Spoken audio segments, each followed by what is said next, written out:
अंधी सास का सच। निशा की सास अंधी थी। वो ठीक से देख नहीं सकती थी, लेकिन शादी के बाद माँ जी खाना खा लीजिए, और हाँ मैं आपको दवाई दे रही हूँ वो भी खा लीजिए। नहीं नहीं बेटा, तू बस खाना बना दे, मुझे अंदाजा है मैं खुद ही खा लूँगी। निशा की सास की आदत। निशा बेटा, सब्जी दे दे, मैं काट देती हूँ। अरे नहीं माँ जी, आप तो चाकू रख सकता है। नहीं बहू, मुझे अंदाजा है कि कैसे काटना है। काफी वक्त से कर रही हूँ ना मैं। वैसे भी डॉक्टर ने कहा है कि थोड़ा बहुत काम करना जरूरी होता है। माँ जी डॉक्टर ने कहा है तो दे देती हूँ आपको, लेकिन मेरा मन नहीं मान रहा। अरे बहू, काम नहीं करूँगी तो कैसे चलेगा? बिल्कुल ही अपाहिज हो जाऊंगी। निशा सास को वो जो काम बोलती वो करने दे देती है। एक दिन निशा की सहेली का फोन आता है। सास सुन रही होती है कि वो किसी से बात कर रही है। क्या हो गया रमा, हमेशा परेशान से ही क्यों रहती हूँ? आ जाओ ना कभी मेरे घर पर। अरे नहीं रे, तुझे परेशान नहीं करना चाहती हूँ। मैं जानती हूँ तेरी सास अंधी है, ये कैसे मैनेज करती होगी तू अकेले। मेरे घर में मेरी सास कोई काम नहीं करती। मैंने तो इसको साफ कह दिया है कि काम करेंगी तो ठीक है, नहीं तो इन्हें वृद्धाश्रम छोड़ आऊंगी। निशा की सास सहेली की बात सुनकर डर जाती है। वो बिना निशा का जवाब सुने वहाँ से चली जाती है। सास की जाने के बाद निशा कहती है, अरे नहीं नहीं, मेरी सास तो पूरा काम करती है। वो सब्जी काट देती है तो मैं छोंक देती हूँ, वो आटा गूंथ देती है तो मैं रोटी बना देती हूँ। अरे माँ जी तो झाड़ू भी इतना अच्छा लगाती है कि किसी को लगे ही नहीं कि किसी अंधे इंसान ने झाड़ू लगाया होगा। तू तो किस्मत वाली है। अरे मेरी सास के तो सारे अंग ठीक होने के बाद भी मगरमच्छ की तरह पसरी रहती है, सारा दिन सारी रात। अरे पता नहीं बुढ़िया को इतनी नींद आती भी कैसे है। खैर वक्त बीतता है और एक दिन निशा मोहल्ले में पति के साथ जा रही होती है कि सास की सहेली मिल जाती है। अरे आंटी कैसी हैं आप, कहाँ जा रही हैं? तुम लोगों के घर ही जा रही हूँ बेटा, तेरी माँ ने बुलाया है, कह रही थी बहुत जरूरी काम है। वैसे तुम लोग कहाँ जा रहे हो? हम मेरे मायके जा रहे हैं। अच्छा आप मम्मी जी के पास रहेंगी तो हम लोगों को कोई चिंता भी नहीं होगी। बेटा बहू चले जाते हैं। सहेली निशा के घर में जैसे ही घुसती है उसकी सास कहती है, आ गई रीना, जब से अंधी हो गई हूँ तू तो आती ही नहीं घर। अरे क्या बताऊं सीमा, तेरा तो मुझे कुछ समझ में ही नहीं आया। अरे जैसे ही बेटी की शादी हुई उधर तू अंधी हो गई, कैसे, मतलब समझ में नहीं आया। सास जोर जोर से हंसती है।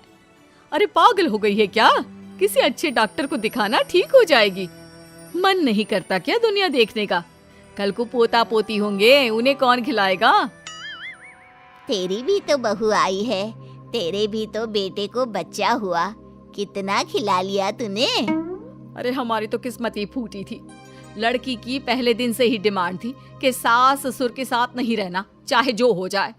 अब बोल क्या करती मैं। फिर क्या कर लिया तूने?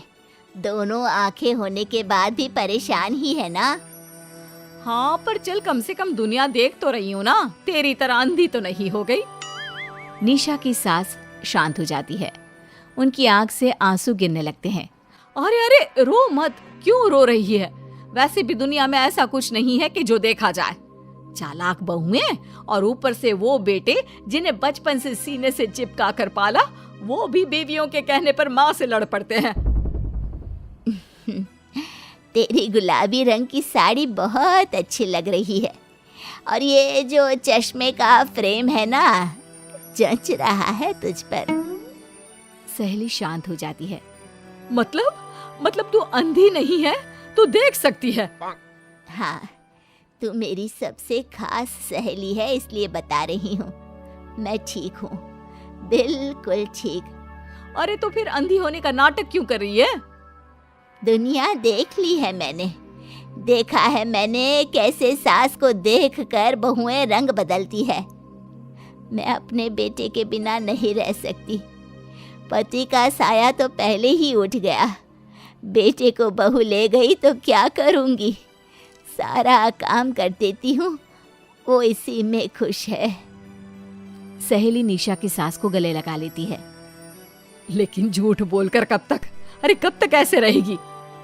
थोड़ी ही देर में बाहर से बेटा बहू के आने की आवाज आती है। बस चुप कर, जो मैं कर रही हूँ बस साथ दे मेरा, नहीं तो।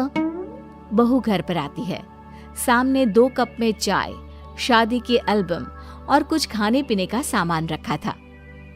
माँ जी, कुछ खाया आपने? खाना क्या है बहू, बस चाय पी है। सब्जी दे दे, मैं काट देती हूँ, रात के खाने की तैयारी हो जाएगी। अरे नहीं माँ जी, मैं खाना बना लूंगी, आप आंटी के साथ बैठिए ना। बहू सारा खाना बनाकर सास को आवाज देती है और सभी बैठकर खाना खाते हैं। माँ जी, ये लीजिए, कटहल खा लीजिए, ये कह रहे थे कि आपको बहुत पसंद है। हाँ हाँ, ला दे। बहू सास को रोटी का डिब्बा पकड़ाती है, लेकिन सास नहीं पकड़ती। वो कटहल देना बहू। बहू जल्दी से सास को कटहल दे देती है। अगले रोज फिर सास झाड़ू लगा रही होती है कि बहू कहती है, माँ जी, आप ठीक से झाड़ू नहीं लगा रही, पीछे देखिए कितना सारा कचरा फैला हुआ है, लाइए मैं लगा देती हूँ। सास डर जाती है और पीछे देखती है। कहाँ बहू? अरे कहीं तो नहीं है कचरा, देख। नहीं माँ जी, आप देख नहीं सकती ना, इसलिए आपको नहीं दिखा। बहू सास से झाड़ू लेकर सारे घर में झाड़ू लगा देती है। सास अब जो काम करने जाती, बहू उनसे छीन लेती। क्या बात है बहू, आजकल तुम मुझे कोई काम क्यों नहीं करने देती? माँ जी, काम ही क्या है, हम 3 लोगों के लिए खाना और 2 कमरे की घर की सफाई, ये तो मैं आसानी से कर सकती हूँ। सास को समझ में नहीं आता कि आखिर बहू ऐसा क्यों बोल रही है। वो कुछ दिनों तक सब देखती है और फिर एक दिन बहू की सहेली आती है। अरे रमा, क्या बात है, कैसे आना हुआ? बैठ, मैं चाय लाती हूँ। अरे नहीं नहीं निशा, तू सहेली से बात कर, मैं ले आती हूँ चाय। वाह, क्या बात है, तेरी सास को आंख से दिख भी नहीं रहा, लेकिन चाय बनाने को तैयार। और एक मेरी वाली है, हाथ पैर हिलाने की भी पैसे लेती है। वैसे यार आज मैं रिलैक्स हूँ, छोड़ आई मैं उन्हें वृद्धाश्रम। सास डर जाती है और अंदर से चाय बनाकर ले आती है, लेकिन डर के मारे सास के हाथ से चाय की ट्रे गिर जाती है। बहू की सहेली बोल पड़ती है, अरे कुछ काम होता नहीं है तो करती क्यों है बुढ़िया, एहसान दिखाने के लिए? अरे मैं तो कहती हूँ तू भी इस अंधी को वहीं छोड़ा। नहीं नहीं निशा बहू, मुझे माफ कर दे, गलती से ट्रे गिर गई, मैं सारा काम करूँगी, बस मुझे मेरे बेटे से अलग ना कर, मैं नहीं रह पाऊंगी उसे देखे बिना। बस माँ, यही सुनना था। आप देख सकती हैं, फिर भी डर के मारे जो नाटक आपने अंधी होने का खेला, मैं उसे खत्म करना चाहती थी। माँ जी, आप घर की बड़ी हैं, मेरे पति की माँ है, मेरे लिए आपकी जगह भगवान से कम नहीं। आप अंधी नहीं भी होंगी तो भी मैं कभी भी आपको खुद से दूर नहीं करूंगी माँ जी, मेरा विश्वास रखिए। फिर निशा सहेली को देखती है। अच्छा होगा रमा कि तुम मेरे घर से चली जाए, क्योंकि मेरे घर में ऐसे लोगों के लिए कोई जगह नहीं है जो बड़ों की इज्जत नहीं करते। सास चैन की सांस लेती है। जीती रहे बहू, जीती रहे।